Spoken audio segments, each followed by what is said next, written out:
Haleluya, Tuhan bangkit. Pace bene.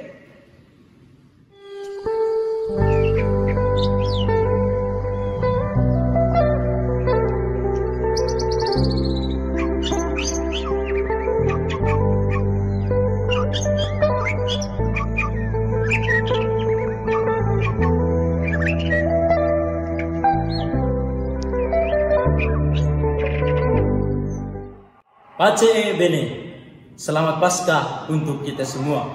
Bapak Ibu, saudara-saudari yang dikasihi dan dicintai dalam Kristus yang bangkit. Pada hari ini, bacaan Injil mengajak kita untuk memahami arti kebangkitan Kristus dalam kehidupan kita. Peristiwa di pagi hari itu adalah sebuah peristiwa yang mengejutkan. Peristiwa itu belum pernah terdengar dan belum pernah terjadi di seluruh dunia. Kubur tempat jenazah Yesus dikunjungi oleh wanita pagi-pagi itu ternyata telah terbuka. Bahkan tidak ada lagi jenazah di dalamnya. Cuma kain kafan, kain peluh yang tersisa dan tergeletak di sana. Tuhan telah diambil orang dari kuburnya dan kami tidak tahu di mana ia diletakkan. Demikian kesaksian Maria Magdalena di pagi itu. Sangat mengejutkan bagi para murid. Perayaan Paskah adalah perayaan kemenangan Kristus atas dosa dan maut. Kemenangan yang menjadi dambaan manusia sepanjang zaman. Kemerdekaan sejati adalah janji Allah bagi manusia. Dan kini kerinduan manusia dan janji-janji Allah bagi manusia terpenuhi dalam diri Yesus yang bangkit mulia. Inilah alasan kita bersyukur dan bergembira serta mengagungkan kebesaran kasih Allah. Hal ini ditandai oleh kubur makam kosong. Makam kosong bagi Yesus adalah sebuah kemenangan, tanda kemerdekaan, tanda kebangkitan. Makam kosong adalah tanda bahwa Allah berkarya melintasi kubur jauh melampaui peristiwa kematian. Allah menciptakan alam baru bagi Yesus, alam yang bebas, tidak dibatasi oleh kuasa manapun. Allah menghancurkan kuasa kegelapan, kuasa penjajahan dosa dan maut.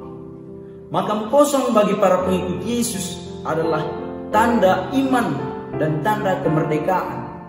Semula murid-murid yang dicintai Yesus itu khawatir, bingung melihat kubur yang kosong itu. Dikira jenazah Yesus dicuri atau diambil orang. Maria Magdalena berkata, Tuhan telah diambil orang dari kuburnya. Simon Petrus pun pergi ke kubur, masuk ke dalamnya dan melihat kain kafan dan kain peluh tergulung.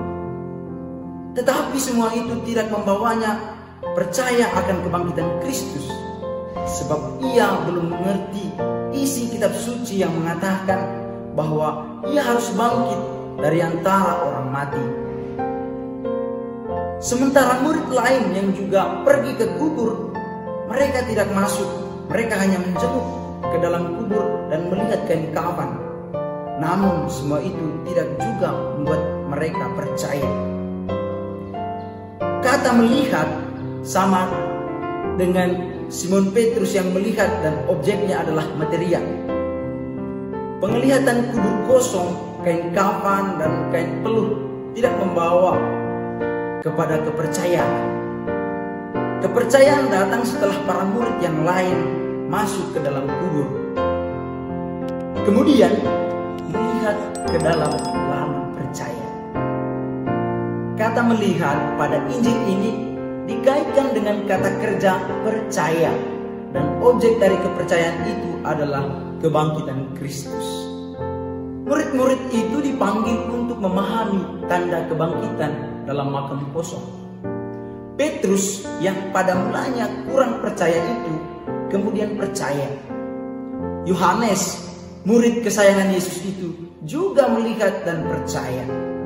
Muncul di sini sikap baru, yakni penuh semangat, penuh gairah, percaya bahwa Yesus sungguh bangkit. Iman akan Yesus yang bangkit membuat para murid kembali bersemangat, menjadi tidak takut dan gentar, memberikan harapan baru, ada kegembiraan dan sukacita, ada kekuatan baru dan hidup yang baru. Penderitaan dan kematian sebagai arah baru menuju Allah yang hidup. Meyakini akan adanya kehidupan masa depan. Bagi kita umat beriman, makam kosong menjadi tanda iman dan tanda kemerdekaan. Kita merayakan kemenangan atas kuasa dosa dan maut di dunia ini. Kristus yang bangkit dengan jaya membangkitkan iman kita agar kita percaya kepadanya sebagai harapan tunggal. Membuat kita semakin berani, tidak putus asa ketika pengalaman salib dan penderitaan yang kita alami.